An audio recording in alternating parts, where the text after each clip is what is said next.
My West Virginia fans and football fans in general, boy, do I have a good one for you today. I have none other than Bill Legg, who is now the assistant coach, offensive line coach, at Marshall University, but he was a standout player at WVU. And he's actually West Virginia native down there from Polka, West Virginia. So he's on my show today. And we're going to talk about a few different things, including recruiting and life skills through football and all that good stuff. So tune in and sit back and enjoy. There he is, my guy, one of my favorite guys, Coach Bill Legg. What's up, Coach? Not much, brother. How you doing? I'm blessed. Listen, I'm better now. I get a chance to have you on my show, so you know I'm good. How's the family? Doing really well.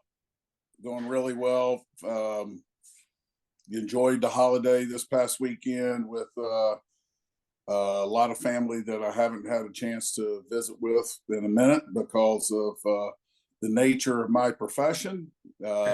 Holidays get celebrated when we got time, normally not on the actual holiday, but this year we actually got to celebrate it on the actual holiday. So that was kind of good. That's what's up. Well, I'll tell you what, before we even get started, congratulations on that huge win against Connecticut. Thank you. Kids played really well. Quarterback got banged up a little bit early in the game, but he's a tough kid. He fought through, and I was really impressed with that. Yeah, so I had a chance to check out the game and very impressed. Marshall is a good football team, well coached. I don't have to tell you that because you're one of those coaches. So, yeah, well coached. It's interesting. So we go back, way back, and I know the Mountaineer fans are excited about this because you are a Polka, West Virginia product. Correct. So in a West Virginia standout? Well, that depends on who you talk to. Listen, I know you're humble, but I'm going to give you your flowers on my show. Okay.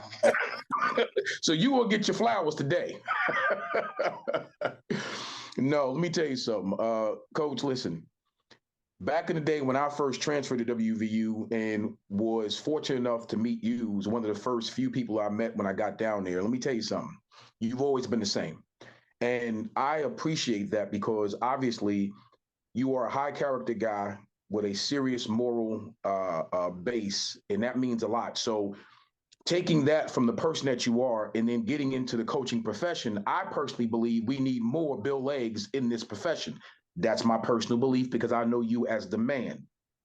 So I need you to transition real quick into what does that mean from you with your personal beliefs and taking that into instilling that into your players as a coach?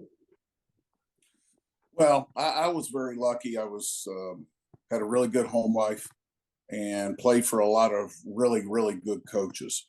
But the standard for all those coaches there was a relationship that went well beyond the pluses and minuses of football.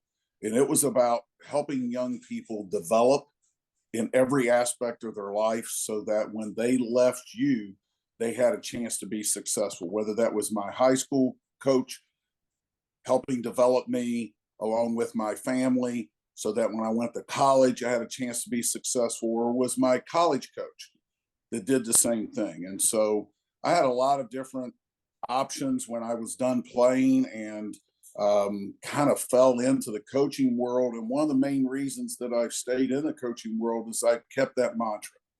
At the end of the day, I want, when those young men leave me and they go out into the real world, whether they're talented enough and gifted enough and fortunate enough to play at the next level, which I've been lucky enough to have coached a lot of those guys, or if they go on and just become really great employees, businessmen, business owners, fathers, husbands, at the end of the day, that's what I'm trying to do. Is I'm trying to be a mentor for young people to go on and be successful in life with whatever it is they choose to go into. Wow. Listen, well, it's quite obvious that that's exactly what you're doing. Being fortunate, I was fortunate enough to play for Coach Nealon, such as yourself and many others that have wore that uniform over the years. And the one thing that's constant with me when I speak to him, even currently, I always say to him, thank you for the things that you instilled in us, as you just said, not just as football players, but Coach Nealon was teaching us pretty much life skills through the game of football. And the same with my high school coach, Frank Gargiulo. You know what I mean? So when I got to the professional level, it was a little bit different. It took me just that because it wasn't so much about the other stuff as much as it was about winning games. But I find it, like yourself, Coach, is so important because our young people, especially now, and I want to speak to that as far as recruiting. On the recruiting level, back in the day when we were coming out and you were being recruited, how different is it now than what it was back then? There are definitely some differences. There's no question about that. A lot of things have changed as culture has changed. Kids now want everything yesterday, and not that I didn't, but I understood that I was probably going to have to put some time and energy and effort into developing into the player, the man, the teammate that I was going to have to become in order to be successful at wherever I was. And a lot of times now, young men walk in and they expect to play today, and when they don't handle it the same way as we did 30 years ago, 40 years ago, because there was an understanding. I wanted to play as a freshman. I was disappointed when I did not get to play as a freshman, but I was also a realist that I wasn't big enough, I wasn't strong enough, I wasn't quick enough, fast enough, explosive enough to be able to compete with 22 and 23-year-old men who had been in the process for 4 or 5 years. And so I knew what I had to do, and I knew that I didn't like not playing. And so I went to work. And there wasn't a day, that I wasn't showing up with the right mindset to go to work, to develop my skills so that I could be the guy that was on the field. And then I wasn't going to be unhappy, but right. Now it's a little bit, there's that understanding that it doesn't just happen by accident. There's a lot of energy, a lot of effort that go well beyond your God-givens. Yes, there's a lot of young men out there that are superstars in high school, but then all of a sudden they're one of many superstars at the collegiate level. And so what's going to separate them is their tenacity, their ability to go to work every single day, their ability to pick themselves up, because we're all going to get knocked down at some point in time. And the guys that go on and on and on and on and make it to the final level, okay, are the guys that have a complete understanding of that. And so that's something that I think needs to be preached a little harder, whether it's at the youth levels or the high school levels or entering into the collegiate levels, is understanding it's just not going to show up. Just showing up is not enough. You've got to put the time and the energy and the effort. You're learning a new language, right? You're competing against guys that are 4 or 5 years older than you. You may be as talented. In many cases, you might be more talented. But their experience, their physical maturity, their mental maturity is going to allow them to be successful at the tasks that they're doing that sometimes you're not quite as consistent at. And so if you're willing to work, the consistency will come, okay? But it's not going to happen your first day on campus. It might not even happen your first semester on campus. It might take you a year, even 2, before you reach that level. But if you're willing to stay the course, you'll eventually get there. And I think that is where some of the differences lie today than what was when I first entered, not just as a player, but as a coach. Wow. And the funny thing now is, which is crazy, I talked to a lot of young people about this whole transfer portal and how they feel about it and all of that. And that's a tough deal, because again, that changes, like you said, it changes the whole trajectory of what's going on with young people coming into college. It's almost like they come into college with the mindset, well, if it doesn't work right away, I'm out, because I have that option. And how difficult, for you as an assistant coach at Marshall to go into a home pretty much already as a coach, knowing that's an open-ended thing, because that's a strong possibility. The kid that I recruit today may not be there tomorrow. How do you handle that as a coach? I'm fortunate that I work for a guy that, even though he's in his late 30s and is considered a young coach, has a old school mindset. And we're very upfront and honest about how we're going to run our program, the culture within our program, and what's expected and what you're going to have to do to eventually get on the field. And so we may lose some guys on the front end that you would like to have from a talent standpoint, but the guys that we ultimately end up getting, 99 times out of 100, know what they're getting into. They know that, but they also know that they're going to create value for themselves in life if they come in and they do the work. Now, you're still going to have the ones that hear you and don't listen, but for the most part, we've been very lucky in the fact that the kids that have come into our program understand what they're stepping into, and so I'm lucky from that aspect. I don't know that if can't speak for every other assistant coach in the country. I can guarantee you, though, some of them aren't as fortunate as I am. No doubt about it. And I see that. I mean, I see it.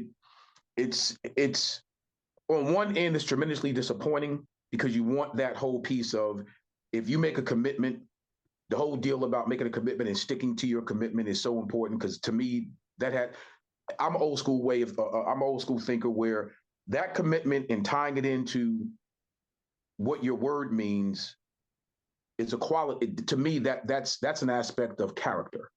Now, that's just the way I think. Okay, when you don't tie that into how you decide to pick a university or whatever, that's something totally different now, because like, you can come in, like we said, and you can leave the next day if you want to, going into the transfer portal, which back in the day when I transferred to WVU, I had to sit out a year. And that was a whole different deal. I wish if we sped this process up and where it's current day right now with the transfer portal, and you tie that into academics, and you said, okay, if you're at University A and you decide to jump into the transfer portal tomorrow to go to University B, that's fine. You can do that. But guess what? When you do that, in order to be eligible, you got to have a 3.0. Not going to stop you from doing it. Go ahead and do it. But if you want to play the next season, the current upcoming season, you have to have a 3.0 GPA to do such. Now, I guarantee you, if that was weaved into all this nonsense, about 50% of these players wouldn't go into the portal. So, because they would know you're getting the athletic benefits from jumping into the portal, but what about the academic side of it? That's my only gripe with the portal. I understand that. Like I said, you and I think a little bit differently, but I think that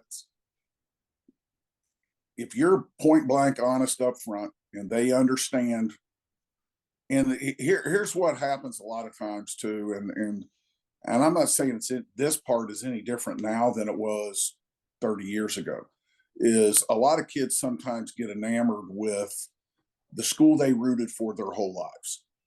Okay.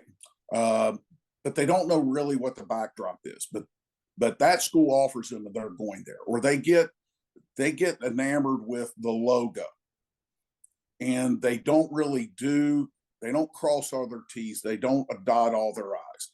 I think that every young person, male or female, that's planning on going to college, whether they're playing athletics or not, needs to have a short list that are non-negotiables. Okay, whatever that short list is, and it's whatever's important to you as an individual. And I did that short list when I was being recruited. I've done that short list when it came to my coaching profession. You know, do I leave school A to go to school B? Okay. Now, sometimes you get told to leave, and sometimes you get the option to leave. But at the end of the day, when you choose the next job, okay, or you choose the school that you're going to attend to, whether again you're a student athlete or not, you need to understand what it is that you're looking for, what you're trying to gain out of this experience, and you create that short list and you make your decision based on that short list. 99 times out of 100, you're going to stay, and you're going to be successful. And yes, there's going to be ups and downs. There's ups and downs for every human being in the world. Okay. Right. But you're going to have the opportunity to go there instead of the flash, instead of the emotional decisions. Okay. We need to make a lot more intellectual decisions and a whole lot less emotional decisions. And then you're probably not seeing as many kids transfer. Well, that's true. My difference, I think, I agree 100%, Coach. For me, it's all about that short list and the checks and balances, and let's check this box versus checking that box or uncheck that box, whatever. But unfortunately, the culture where we are, and that's why I had to kind of readjust my way of thinking about this whole transfer portal. When it first happened, I'm like, and I saw it happening. I knew that was going to be probably an easy out for some and maybe a hard out for others. But I also knew with the balance of where we are with major college sports and the NIL being such a big deal, and now kids are making what they consider to be business decisions when they're not mature enough to make business decisions. So 9 times out of 10, it's not really them making that decision as much as it is, people in their corner or what they think is going to be in their best interest. And then unfortunately, like you said, you leave one university to go to another university and then another university. And I've seen certain cases where kids are at 4 universities. So for me, that's what I meant about, if you tie the academics into that, you limit that piece. Because I think we forgot about the true essence of what this whole experience was, and that was student athlete, not athlete student. So somewhere in the midst of all of that, Coach, I guess we got jumbled up, but that's the reason why I come back to you humbly and say, it's men like you that stand on those principles that can help young people and their parents see there's a different way of looking at this. It's all about perspective at the end of the day, but I'm a man that's going to help your son get to the next level, not just in football, but in life in general. And I'm going to stand on the same principles that you taught him at the home. You know what I mean? That stuff is important. No question.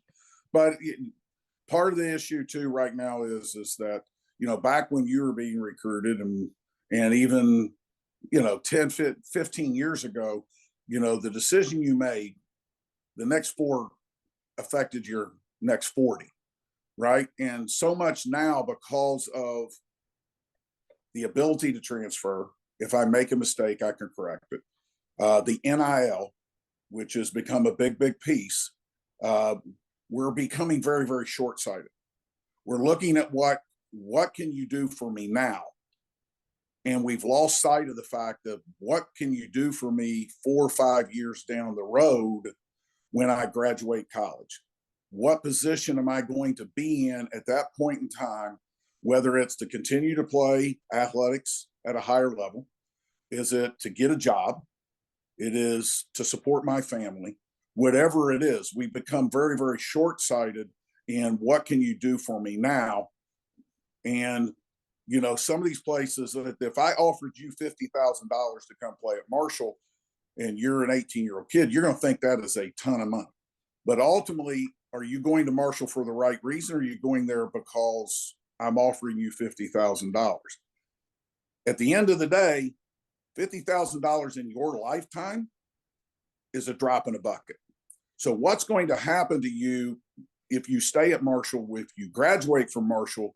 What opportunities are you going to present to yourself, be it athletically or academically, okay, compared to what $50,000 will do for you today? And the short-sightedness that we've gotten into, okay, is affecting a lot of decisions, which has also enhanced the fact that kids are jumping in a transfer portal.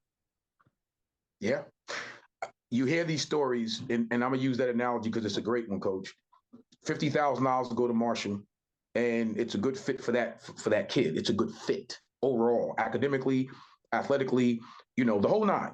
And then all of a sudden, that same kid get a late phone call from another university that's going to give him $250,000. Right. And then all of a sudden, the good fit, academically, athletically, everything at Marshall goes out the window based on another $200,000 down the road. For me, man, that's hard, because that means that young person missed out on a better opportunity because he may have been better off. You understand what I'm saying? It's so hard to verbalize that to a young person and their parents when all they're looking at, and you're right, the short-sightedness of it becomes the financial piece and not the other stuff. Right. We didn't have that back in the day. You know what I mean? So, right. You know what I mean? But even 200, right? If you make it if you go someplace because they're giving you that money and you never play because it's not the right fit, then you're missing out on the back end, right? That goes into the short-sightedness, because right now it's almost $500,000 is minimum salary in the NFL. Whereas if you go to Marshall, whether they're giving you money or not, let's say you go to Marshall, they're not giving you a nickel other than your scholarship. But you go there and you play and you create value for yourself because you're going to the right institution and they can help you develop. Then you get a chance to get drafted. And now all of a sudden you play 3, 4, 5, 8, 10, 12 years in the NFL, right? The minimum salary is almost $500,000. Right. And that is for a rookie coming in day one. Right. So compare that to the 200 that I'm getting now. So that is where, and it's hard. I got it. I don't have money. I came from a very lower middle class family. You know what I'm saying? And I understand it's extremely difficult. $200,000 right now is a big deal to a lot of families. But if I'm at the wrong place, I'm not going to be successful. If I'm not going to be successful, then I'm not going to have the opportunities moving down the road. And the 200 will have run out long before you ever graduate from college. And this is the reason why I'm hoping and praying that the young student athletes that listen to you and the parents that listen to you will understand that, because that's the point of reference that we need to get back to. The whole point of being grounded enough to understand when you have somebody sitting in front of you that they really do have your best interest at heart. You never, ever talk to someone. And even back in the day when I would hear you talk to student athletes, and even to me, when we used to have our conversations, it was never from a standpoint of what you can gain out of it. And that's why I love and respect you so much to this freaking day. It was never about what Bill Legg can get from it. It was always about, listen, I'm trying to help you. You know what I mean? So this is nothing for me other than the fact that I see potential in you, and I want you to be the best version of yourself that you can be. That goes beyond football. It goes beyond anything, because that's a life skill that you're teaching these young people. And I found that in you freaking back in the early to mid 80s, Coach. And again, that's why it's an honor and a blessing to have you on my show, because people need to hear this, and they need to hear it from a current Division I football coach who is speaking from a standpoint of not only the game itself, but teaching life skills through this game that we both love. So let me ask you a question, Coach. What advice would you give a young aspiring student athlete that want to play ball and want to get a good education? What advice would you give that player? I think number one, they got to, like I said, they got to create the short list. They got to sit down and what are the things that are most important to them. I can't speak for everybody. I know what the things were, for me, right? I wanted an opportunity to play early in my career. I knew that I was going to have to work for it. I wanted it yesterday, but I knew it might not happen till tomorrow. So, where do I fit into the system? Right? What system do I fit into? If I'm an option quarterback and I go to an air raid offense, I'm not fitting. Right. And I'm probably not going to stay at quarterback. And if you're okay with that, then that's fine. But otherwise you need to, right? Or the flip. right? I'm a pro style quarterback, but they're a spread offense that has quarterback run game. Okay. Yes, that might be a great institution. They may be highly successful, but how do I fit into that system? Okay. Um, I never worried about competing against guys that had not stepped on the field. Yes, they may have a little bit of advantage on me because they're a year older, they've been there longer. I was always worried about the guys that were returning.